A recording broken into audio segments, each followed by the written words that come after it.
Pandian stores நேயர்கள் எல்லாருக்குமே வணக்கம். இந்த வாரம் கதை எப்படி போகும் அப்படிங்கிறத பற்றி ஒரு கற்பனையான கதை தான் இது. சரி வாங்க எப்படி இருக்கும் அப்படிங்கிறத பார்த்தரலாம். மயிலோட பிரச்சனை அப்படியே இருக்குது. சரவணனுக்கு கொஞ்சம் கூட கோபம் குறையவே இல்லை. என்னடா இது அப்படிங்கிற மாதிரி மயில் ரொம்ப கஷ்டப்படுறாங்க. இதில் மயிலோட அம்மா வேற, இதுக்கு மேலே நீ வீட்டில் இருக்கக்கூடாது, உனக்குன்னு ஒரு கல்யாணத்தை பண்ணி கொடுத்துட்டேன், அதனால் இதுக்கு மேலே நீ தான் உன் லைஃப்பை பார்த்துக்கணும், உன் மாமனார் மாமியாரை கன்வின்ஸ் பண்ண ட்ரை பண்ணு, உன் புருஷனையுமே சமாதானப்படுத்த ட்ரை பண்ணு, அதெல்லாம் நீ தான் பார்த்துக்கணும் அப்படின்னு சொல்கிறாங்க. என்னம்மா இப்படி போய் பேசுகிற, என்னை கை கழுவி விடுற மாதிரி பேசுகிறியே அப்படின்னு சொல்லிட்டு கேட்குறாங்க. ஆமாம், ஏன் இதை பாரு, உங்கள் அப்பா இது வரைக்கும் ஏதாவது ஒன்று உருப்படியாக பண்ணியிருக்காரா? ஆனால் அவர் கூட நான் வாழ்ந்து முடிக்கல, அதே மாதிரி தான் நீயும் உன்னோட லைஃப்பை நீ தான் பார்த்துக்க கற்றுக்கணும் அப்படின்னு சொல்கிறாங்க. இதை கேட்ட மயில் ரொம்பவே அப்செட் ஆகிடுறாங்க. ஏன்னா ஆல்ரெடி மாமனார் மாமியார் வீட்டில் ஒன்றும் நடக்கலை, புருஷனும் கைவிட்டாப்புல. பட் இப்போ அம்மா வீடு தான் ஒரே கதி அப்படின்னு சொல்லிட்டு வந்திருக்காங்க. ஆனால் இந்த இடத்துலையுமே தன்னுடைய அம்மாவே இதுக்கு மேலே உன் பிரச்சனைகளை நீயே பார்த்துக்கோ அப்படின்னு சொன்ன உடனே அது அவங்களுக்கு ரொம்பவே கஷ்டமாக போயிடுது. இது என்னடா இது அப்படின்ட்டுன்னு ரொம்ப கஷ்டப்பட்டுட்டு இருக்காங்க. சரி, நம்ம மாமாட்டியே பேசி சாரி சொல்லி இந்த பிரச்சனையை சால்வ் பண்ண யோசிக்கணும் அப்படின்னு சொல்லிட்டு யோசித்து கால் பண்ணுறாங்க. ஆனால் எப்பவும் போல் சரவணன் ஃபோனை எடுக்கிறதே இல்லை. சரி, மீனாக்கிட்டேயோ இல்லை ராஜிக்கிட்டேயோ பேசி நம்ம கால் அட்டன் பண்ண வைக்கலாம் அப்படிங்கிற மாதிரி யோசிக்கிறாங்க. ஆனால் இப்போ பாண்டியன் வீட்டில் நடந்துகிட்ருக்க விஷயமே டோட்டலாக வேறு. ஆமாங்க, பாண்டியன் அன்னைக்கு எப்பயும் போல் வீட்டில் ஈவினிங் உட்காந்துருக்காரு. அப்போ திடீர்னு மீனாவோட அப்பா அங்கே வராங்க. அதை பார்த்த உடனே மீனாவுக்குமே ரொம்ப சர்ப்ரைஸாக தான் இருக்குது. மீனாவுக்கு மட்டும் இல்லை, பாண்டியன், கோமதி எல்லாருமே அடடா வராத மனுஷன் வந்திருக்காரே அப்படின்னு சொல்லிட்டு சந்தோஷப்படுறாங்க. ஏன்னா மீனாவோட அப்பா இது வரைக்கும் யதார்த்தமாக வீட்டுக்கு வருவோம் போவோம் அப்படின்னு சொல்லிட்டு இது வரைக்கும் வந்ததே இல்லை. அரசியோட கல்யாணத்துக்கு தான் முதல் முறையாக அவங்க குடும்பத்தோடு வந்திருந்தாங்க. அதுக்கப்புறமா கல்யாணமும் இப்படி முடிஞ்சதால் அவங்கக்கிட்ட சரியாக எடுத்து பேசக்கூட முடியல. சரி, அதனால் இந்த மனுஷன் இப்போ வந்திருக்காருன்னு சொல்லி சந்தோஷப்படுறாங்க. பாண்டியன் எந்திரிச்சு போய் வணக்கம் சொல்லி, வாங்க வாங்க சம்பந்தி, வாங்க, வராதவங்க வந்திருக்கீங்க, மீனா இங்கே பாருப்பா யார் வந்திருக்கான்னு, கோமதி காஃபியெல்லாம் போடு அப்படின்னு சொல்லிட்டு பரபரப்பாக பாண்டியன் கூப்பிட்டு அவரை உட்கார வைக்கிறாங்க. ரவி, அதாவது மீனா அவங்க அப்பாவுமே ரொம்ப சந்தோஷமாக வராரு. இருக்கட்டும் சம்பந்தி, ஏன் இப்படி பரபரன்னு இருக்கீங்க, வாங்க வாங்க உட்காரலாம் வாங்க அப்படின்னு சொல்லிட்டு கூப்பிட்டு போகிறாங்க. ஆமாம் சம்பந்தி, வாங்க உட்காருங்க. அப்புறம் உங்கள் வீட்டில் வரலையா? வரலான்னு தான் இருந்தாப்புல, ஏதோ நைட்டு சாப்பாடெல்லாம் செய்யணும், இன்னொரு நாள் மீனா பார்த்துக்கிறேன்னு சொல்லிட்டாங்க. நான் உங்ககிட்ட ஒரு முக்கியமான விஷயத்த சொல்லணும், அதனால் தள்ளி போட வேண்டாமே அப்படின்னு நான் கிளம்பி வந்துட்டேன் அப்படிங்கிறாங்க. ஓ அப்படியா, சரி உட்காருங்க, சொல்லுங்கள் என்ன விஷயம் அப்படிங்கிறாங்க. செந்தில் மாப்பிள்ளை தான் வந்துட்டாப்புல, ட்ரெஸ் மாற்றிட்டு இருக்காருப்பா அப்படின்னு சொல்லிட்டு மீனா சொல்கிறா. சரிம்மா, மாப்பிள்ளையும் வந்துடட்டும் அப்படிங்கிறாங்க. சரின்னு சொல்லிட்டு பாண்டியனும் கோமதியும் இருக்காங்க. அப்போ செந்திலும் ட்ரெஸ் மாற்றிட்டு வந்துடுறாப்புல. வாங்க மாமா, என்ன மாமா இந்நேரத்துக்கு? அது ஒன்றும் இல்லை மாப்பிள்ள, ரொம்ப சந்தோஷமான விஷயம். சரி, அதான் வீட்டில் நீங்கள் எல்லோரும் இருக்கிறப்ப சந்தோஷப்படுத்துகிற மாதிரி சொல்லிட்டு போகலாம் அப்படின்ட்டுன்னு. செந்திலுக்கு உள்ளுக்குள்ளே ரொம்ப சந்தோஷமாக இருந்தாலும் இந்த விஷயம் இப்போ இது எப்படி போகுமோ அப்படின்ட்டுன்னு செமையாக உள்ள ஒரு உதிரல் இருக்குது. அதே மாதிரி தான் மீனாவுக்கும் இருக்குது. அப்பா சந்தோஷமான செய்தின்னு சொல்கிறாரு. ஒருவேளை இவருக்கு வேலை கிடச்சிருச்சோ அப்படிங்கிறாங்க. அப்படி வேலை கிடச்சிட்டா அப்படின்னு நினைக்கிறப்பயே ரொம்ப சந்தோஷமாக இருக்குது. ஆனால் வேலை சாதாரணமாக கிடைக்கல, காசு கொடுத்து தான் கிடச்சிருக்கு அப்படிங்கிறதே இந்த வீட்டில் ஒரு புயலை கிளப்போம். அந்த காசும் அரசிக்கு கார் வாங்க வச்சுருந்த காசுன்னு தெரிஞ்சால் அடுத்து ஒரு சூறாவளியே வரும். இதெல்லாம் எப்படி இப்போ சமாளிப்பார் இவர், ஐயோ அப்படின்னு சொல்லிட்டு மீனாவுக்கும் உள்ளுக்குள்ளே ஒரு உதிரல் தான் இருக்குது. நினச்ச மாதிரியே மீனாவோட அப்பாவும் இந்த சந்தோஷமான விஷயத்த சொல்ல தான் வந்திருக்காங்க. ஆமாம், செந்திலும் வந்த உடனே, வந்துட்டிங்களா மாப்பிள்ள, இந்தாங்க அப்படின்னு சொல்லிட்டு கையில் ஒரு என்வலப்பை கொடுக்குறாரு. என்ன சம்மந்தி இது, இருங்க அவர் ஓப்பன் பண்ணி பார்க்கட்டும் அப்படிங்கிறாங்க. செந்திலும் ஓப்பன் பண்ணி பார்க்குறாப்புல. ஆமாம், அவருக்கு கவர்மெண்ட் ஜாப் கிடச்சிருச்சு, ஆர்டர் தான் கையில் வந்திருக்கு, எப்போ ஜாயின் பண்ணணும் என்ன ஏதுங்கிற டீட்டெயில்ஸ் எல்லாமே செந்திலுக்கு செம்ம குஷியாக இருக்குது. அதே சமயம் தன்னுடைய அப்பா அம்மாவை பார்த்து இந்த விஷயத்தை எப்படி சொல்கிறது அப்படின்னு யோசிக்கிறாங்க. சொல்லுங்கள் மாப்பிள்ள, அம்மா அப்பாட்ட சொல்லுங்கள். அப்பா, அது எனக்கு கவர்மெண்ட் ஜாப் கிடச்சிருச்சுப்பா. செந்தில், என்ன இவ்வளோ சாதாரணமாக சொல்கிற? கோமதி பாத்தியா, எனக்கு தெரியும் இவன் எப்படியாவது வேலையை வாங்கிடுவான்ட்டுன்னு தெரியும். என்னப்பா மீனா, சந்தோஷமா? சமந்தி, உங்களுக்கு சந்தோஷமா? உங்கள் வீட்டு மாப்பிள்ளை கவர்மெண்ட் ஜாப் பார்க்குற மாப்பிள்ளையாக தான் இருக்கணும்னு ஆசைப்பட்டீங்க. எங்கள் செந்தில் இத்தனை நாளாக அதை பண்ணலை, இன்றைக்கி பார்த்தீங்களா சரியாயிட்டல? ஆமாம் சம்பந்தி, எனக்கு இல்லாத சந்தோஷமா, இப்போ தான் எனக்கு மனசே நிறைஞ்சி திருப்தியாக இருக்குது அப்படிங்கிறாங்க. ஆமாம் எங்களுக்கும் சந்தோஷம்தான். என்ன செந்தில், எங்கே வேலை, எப்போ போய் ஜாயின் பண்ணணும்?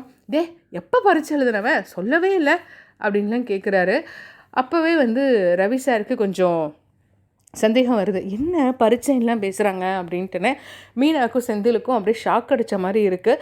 கோமதியுமே கேட்குறாங்க அவங்க பங்குக்கு, டேய் என்னடா எப்போ பரீட்சை எழுதுனேன், எப்போ ரிசல்ட் வந்துச்சு, புருஷன் மண்டாட்டி 2 பேரும் ஒன்றுமே சொல்லலை, ஆனால் ரொம்ப சந்தோஷமாக இருக்குடா, இனி உன் மனசுக்கு பிடிச்ச மாதிரி அந்த வேலைக்கு போய் 2 பேரும் ரொம்ப சந்தோஷமாக இருங்கடா அப்படிங்கிறாங்க. இது எல்லாமே ரவி சாருக்கு கொஞ்சம் குழப்பமாகவே இருக்குது. மீனாவுக்கு தன்னோட அப்பா ஒரு மாதிரி வித்தியாசமாக இதெல்லாம் கவனிச்சிட்டே இருக்காரு அப்படிங்கிறதும் புரியுது. அப்போ வந்துட்டு அவர் சொல்கிறாரு, என்ன நீங்கள்லாம் ஒரு பரீட்சை எழுதி பாஸ் ஆகிட்டு வேலை கிடச்ச மாதிரியே பேசிக்கிட்டு இருக்கீங்க அப்படின்ட்டுன்னு. அப்போ பாண்டியனுக்கும் கோமதிக்கும் ரொம்பவே அப்புறம் அப்படி தானே கவர்மெண்ட் ஜாபே கிடைக்கும் அப்படிங்கிற மாதிரி பாண்டியன் கேட்குறாரு. அப்போ தான் வந்து ரவி சாருக்கே ஒரு பெரிய சந்தேகம் வருது, இவர் என்ன பேசிகிட்டு இருக்காரு அப்படிங்கிற மாதிரின்னு. அப்புறம் என்ன சம்மந்தி, எங்கே செந்தில் மாப்பிள்ளை பரீட்சை எழுதினாரு, அதெல்லாம் எழுதியும் வாங்கலாம், ஆனால் ஒரு சில நேரம் நம்ம நேரம் நல்லலைன்னா நமக்கு என்ன பண்ணாலுமே கிடைக்காது. அதனால தான் நான் ஒரு இடத்துல ஒரு வேலைக்காக சொல்லி வச்சுருந்தேன், ஒரு 10 லட்சம் இருந்தால் வேலை கன்ஃபார்ம்னு சொன்னாங்க, நீங்கள் தானே கொடுத்து விட்டீங்க, அதை வச்சு தான் இப்போ வேலை வாங்கியிருக்கு. அட விடுங்க, 10 லட்ச ரூபா விஷயமே இல்லை, மாப்பிள்ளை சம்பாதிக்க ஆரம்பித்ததுக்கப்புறம் அதெல்லாம் நல்லா வாங்கிடலாம் அப்படிங்கிறாங்க. அப்போ தான் பாண்டியனுக்கும் கோமதிக்கும் பெரிய ஷாக்காக இருக்குது. செந்திலுக்கும் மீனாவுக்கும் ஒரு வகையில் ஷாக்காக இருந்தாலும் அப்பாடி எப்படியோ விஷயம் வெளியே தெரிஞ்சிருச்சே அப்படிங்கிற ஒரு நிம்மதியும் இருக்குது. பாண்டியன் ரொம்பவே அதிர்ச்சியாகி பார்க்குறாரு. காசா 10 லட்சமா? ஆமாம் சம்மந்தி. டே செந்தில், எதுக்குடா நமக்கு எதுக்குடா இப்படி ஒரு வேலை, அதுவும் இல்லாமல் 10 லட்சமா? ஆமாம், 10 லட்சம் எங்கே வாங்கினேன், வெளியே வட்டி கிட்டிக்கு ஏதாவது வாங்கினியா அப்படின்னு சொல்லிட்டு மிரட்டுறாரு. அப்போ வந்துட்டு சம்மந்தி உடனே ஷாக் ஆகுறாரு.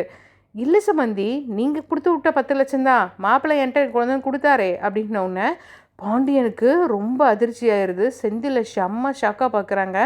மீனா கோமதி எல்லாருமே பாண்டியனோட ரியாக்ஷனையே பார்த்துட்ருக்காங்க. மீனாவுக்கு இப்போ ரொம்பவே சங்கடமாக போயிடுது. செந்திலோட அதாவது செந்தில் வந்து தன்னுடைய அப்பா முன்னாடி அவமானப்பட்டுறக்கூடாது, பாண்டியனோ கோமதியோ தன்னுடைய புருஷனை திட்டினாங்கன்னா அது அவங்க அம்மா அப்பா சரி, ஆனால் நம்ம அப்பா வந்து நம்ம புருஷனை எதுவும் நினச்சிடக்கூடாது, சொல்லிடக்கூடாது அப்படின்னு சொல்லிட்டு பதட்டப்பட்டுக்கிட்டே இருக்காங்க. அப்போ உடனே தன்னுடைய அப்பாவை பார்த்து, அப்பா சரிப்பா, நீங்கள் தான் வேலை கிடைச்ச விஷயத்த சொல்லிட்டீங்களே, இங்கே ஒரு சின்ன பிரச்சனை, அதை முடிச்சுட்டு நானே ஃபோன் பண்ணுறேன், நீங்கள் இப்போதைக்கு கிளம்புங்களேன் அப்படிங்கிறாங்க. அப்போ உடனே பாண்டியனுக்கும் வந்து ரொம்ப அவமானமாக போயிடுது. அதாவது சம்மந்தி முன்னாடியே தான் மகன் தான்ட்ட போய் சொல்லி சொந்த வீட்டிலே ஏமாற்றி தான் காசை கொண்டு வந்து கொடுத்துருக்காரு அப்படிங்கிறது தெரிஞ்சிருச்சு அப்படிங்கிறதும் புரிஞ்சிருச்சு. ஆனால் சரி, இதுக்கு மேலே எதுவும் பேசிக்க வேண்டாம் அவர் முன்னாடி அப்படின்ட்டு, சம்மந்தி நானே வந்து பார்க்குறேன் உங்களை நேரில் அப்படிங்கிற மாதிரி சொல்லி முடிச்சிடுறாங்க. ரவிக்கும் அங்கே இருக்க சூழல் நல்லாவே புரிஞ்சிருச்சு. சரி, இதுக்கு மேலே சங்கடப்படுத்தக்கூடாதுன்ட்டுன்னு அங்கேருந்து கிளம்புறாரு. ஆனால் தனக்கும் ஒரு அவமானத்தை வாங்கி கொடுத்துட்டாரோ செந்தில் மாப்பிள்ளை அப்படின்னு சொல்லிட்டு அவருக்கு ரொம்ப கஷ்டமாக போயிடுது. ஆனால் எப்படியோ வீட்டிலேருந்து கிளம்பிடுறாரு. அப்போ உடனே வந்து பாண்டியன் ரொம்ப கோபமாக செந்தில்கிட்ட, டேய் என்ன நினச்சிட்ருக்கவன், அப்போ அரிசிக்கு வச்சுருந்த காசை தான் இங்கே கொண்டு போய் கொடுத்துருக்க. ஆமாப்பா, அதை தான் கொண்டு போய் கொடுத்தேன். ஏன்டா செந்தில், ஏன்டா இப்படி ஆயிட்ட, டேய் இப்படி காசு கொடுத்தலாம் வேலையை வாங்கலாமா, தப்புடா. என்னம்மா மீனா, ரொம்ப நேர்மையாக இருப்ப, ஆனால் இந்த விஷயத்தில் எப்படி நடந்திருக்க? மாமா அது வந்து எனக்கும் தெரியாது மாமா, அப்போ இவன் உன்னையும் சேர்த்து ஏமாற்றிருக்கான் அப்படின்னு சொன்ன உடனே நம்ம செந்திலுக்கு ரொம்ப கோவம் வந்துடுது. என்னப்பா ஏமாற்றிருக்கேங்கிறீங்க, அது உங்கள் காசு தானே? அதை தாண்டா நானும் சொல்கிறேன், அது ஏன் காசு தானே, நீ எதுக்கு எடுத்து வச்சுக்கிட்ட? ஏன்பா அரசிக்கு லட்சமாக போட்டு கல்யாணத்தை பண்ணுறீங்க, ராஜி போலீஸ் ஆகலான்னு சொல்லிட்டீங்க, கதிரை கேட்கவே வேணாம், அவன் சின்ன வயசுலேருந்தே அவனுக்கு விருப்பப்பட்டதை மட்டும்தான் செய்வான், திட்டுவீங்க அடிப்பீங்க, ஆனால் அவன் அவனுக்கு பிடிச்சது தான் செய்வான். ஆனால் எனக்கு காலம் முழுக்க நீங்கள் சொல்கிறதையே தான் கேட்டுக்கிட்டு இருக்கேன். ஆனால் எக்ஸ்ட்ரா ஏதாவது 1-2 வார்த்தை பேசினா கூட உங்களுக்கு அவ்வளோ கோவம் வருது, என்னை அவ்வளோ கண்ட்ரோல் பண்ணி வச்சுருக்கீங்க. நான் எங்கேப்பா போவேன், எனக்கு இவ்வளோ வயசாயிருச்சு, கல்யாணம் ஆயிடுச்சு, ஆனால் என் பொண்டாட்டிக்கு ஒரு முழம் பூ வாங்கி கொடுக்கறதுக்கு நான் உங்ககிட்ட கை நீட்டி நிற்க வேண்டியிருக்கு. எனக்கு ஏன்பா இந்த நிலைமை, நான் அதனால தான் இப்படி எடுத்து பண்ணேன். அரசிக்குன்னு எடுத்து வச்சுங்க, அவள் தான் இந்த மாதிரி ஒரு விஷயத்த பண்ணிட்டால, இனிமேல் இந்த காசு வச்சு என்ன பண்ண போகிறீங்க, எனக்கு கொடுத்துதான் நினச்சிக்கோங்க. டேய் நான் எதுக்குற அவனுக்கு அவ்வளோ காசு கொடுக்கணும் பா, என் நான் உங்கள் பையன் தானேப்பா, எனக்காக கொடுத்தேன்னு நினச்சிக்கோங்க, அதுதான்டா, நான் எதுக்குடா அவனுக்கு அவ்வளோ காசு கொடுக்கணும்? ஓ, உங்களுக்கு கொடுக்கறதுக்கு மனசு வராதோ?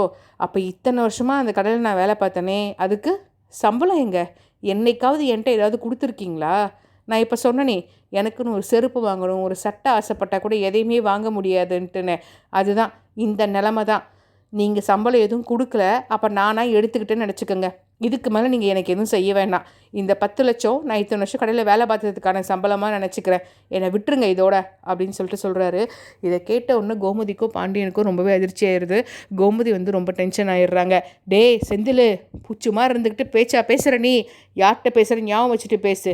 யாரா அவனுக்கு சம்பளம் கொடுக்காம இருந்தது அப்படின்ட்டு கத்துறாங்க. மா, இந்த மாதிரி பேசி பேசி தான் எல்லா முறையும் என்னை வாயை மூட வச்சிடுறீங்க. இந்த முறைடா பேசி தான் தீருவேம்மா. இவர் என்னம்மா கொடுத்துருக்காரு எனக்காக? இங்கே இந்த வீட்டில் சாப்பாடு, எடுத்து கொடுக்குற ட்ரெஸ்ஸு, அதை தாண்டி ஒரு சினிமாவுக்கு போகலாம், இல்லை ஏதோ ஒன்று பண்ணலான்னா ஏதாவது இந்த வீட்டில் பண்ண முடியுமா? எல்லாத்துக்கும் குறுக்க வந்துடுவார். இது எதுக்கு, அது எதுக்கு, அது எதுக்கு பண்ணணும், இது எதுக்கு பண்ணணுன்ட்டுனே. அதனால தான்மா நான் எடுத்தேன். இப்போ இதில் என்ன தப்பு இருக்குது? இவர்கிட்டலாம் இப்படி எடுத்துக்கிட்டால் தான் உண்டு, இல்லைனா என்னெல்லாம் கடைசி வரைக்கும் இப்படி கடையில் வேலைக்காரனவே வச்சுருவார் அப்படின்னு சொன்னோன்னே பாண்டியனுக்கு ரொம்ப அதிர்ச்சி ஆயிடுது. இதை கேட்ட கோமதிக்கு ரொம்ப கஷ்டமாயிருது. செந்தில், வரம்பு மீறி பேசுகிற, நான் கழுகி போயிடும் அப்படிங்கிறாங்க. உடனே மீனாவுக்கு கோவம் வந்துடுது. அத்தை அப்படின்னு சொல்லிட்டு கோவப்படுறாங்க. ஓ, கோவம் வருதாம்மா? உன் புருஷன் சொத்த உனக்கு கோவம் வருதா? அதே மாதிரி தான் அவன் நான் பெத்த பையன். என் புருஷனை பற்றியே என்கிட்ட பேசுகிறப்ப எனக்கு கோவம் வராதா? டேய், என்னவோ பெரிய இவனாட்டும் பேசிகிட்டு இருந்த, சம்பளம் கொடுக்கலன்னு உங்கள் அப்பா என்ன பண்ணுறாரு தெரியுமா அப்படின்னு கேட்டோன்னே, அதான் எதுவும் பண்ணலையே அப்படின்னு சொல்கிறாங்க. டேய் வாயை மூடிரு அப்படிங்கிறாங்க. அப்போ பாண்டியன் கோமதி வந்து அமைதிப்படுத்துகிறாரு. கோமதி, வேண்டாம், செஞ்ச எதையும் சொல்லி காமிக்கக்கூடாது, விடு. அவன் பண்ணிட்டான். அவன் பண்ணதை நீ யாராலையும் மாற்ற முடியாது. இந்த வீட்டில் நான் நம்பி பெற்ற ஒவ்வொரு பிள்ளையும் எனக்கு ஏதாவது ஒரு துரோகத்தை செஞ்சுட்டு தான் இருக்குது. அப்படியே எடுத்துக்கிறேன். அரசி பண்ணதை விடவா? எல்லாம் அவ்வளோதான். இனி யாரையும் நம்பி யாரையும் பெருமைப்பட்டு ஒன்றும் இல்லைன்னு தெரிஞ்சுக்கிறேன். நம்ம வாங்கிட்டு வந்த வரோம், அவ்வளோதான் அப்படின்னு சொல்கிறாரு. அப்போ கோமதிக்கு ரொம்ப கஷ்டமாயிருது. இது பேசுகிறப்பயே பாண்டியனுக்கு கண்ணெல்லாம் கலங்கிருது. டேய், நாலா பக்கமும் இருந்து ஏன்டா ஒவ்வொருத்தரும் காலையில் நைட்டுன்னு ஏதாவது ஒரு பிரச்சனையும் அதிர்ச்சியும் கொடுத்துக்கிட்டே இருக்கீங்க? பேசாமல் நாங்கள் போயே சேர்ந்துடலான்டா. இத்தனை பிள்ளையை பெற்று நாங்கள் அவமானப்பட்டுட்டு தான் இருக்கோம்.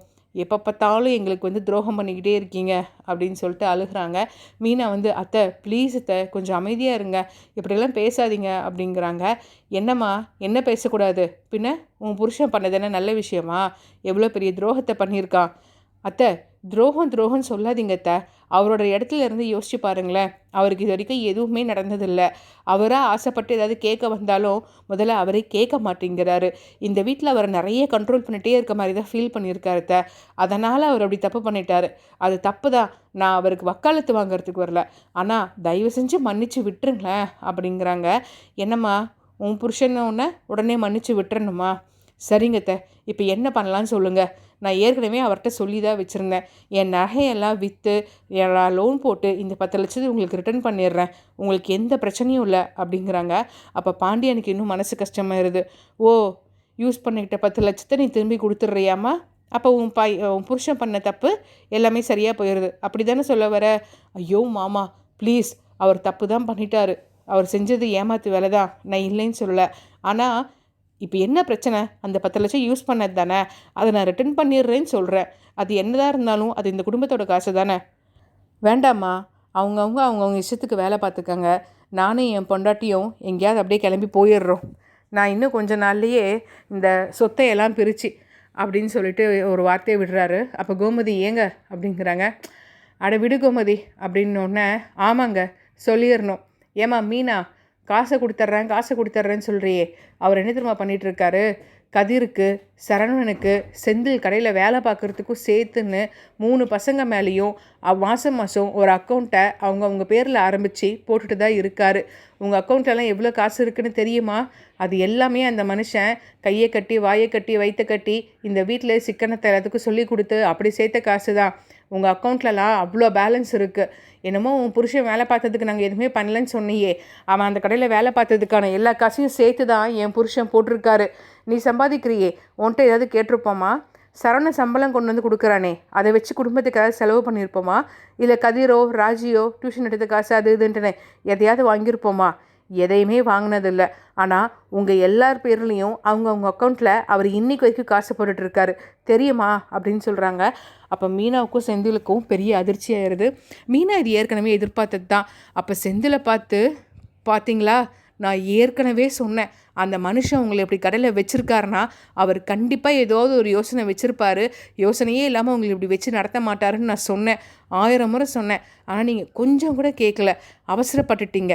ஒரே ஒரு நாள் நீங்கள் அவசரப்பட்டு செஞ்ச விஷயம் நம்மளை எப்படி நடு வீட்டில் நிற்க வச்சு கேள்வி கேட்குற மாதிரி மாற்றிருக்கு பார்த்தீங்களா? அடப்போங்க அப்படிங்கிறா.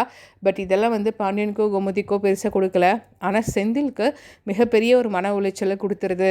தான் அப்பா தனக்கு எதுவுமே பண்ணலன்னு நினச்சிட்டு இருந்தாரு, ஆனால் இந்த அளவுக்கு பண்ணியிருக்காரே அப்படின்ட்டுன்னு புரிய வருது. ஆனால் ரொம்பவே மனசு நொந்து போய் இருக்கிறாங்க.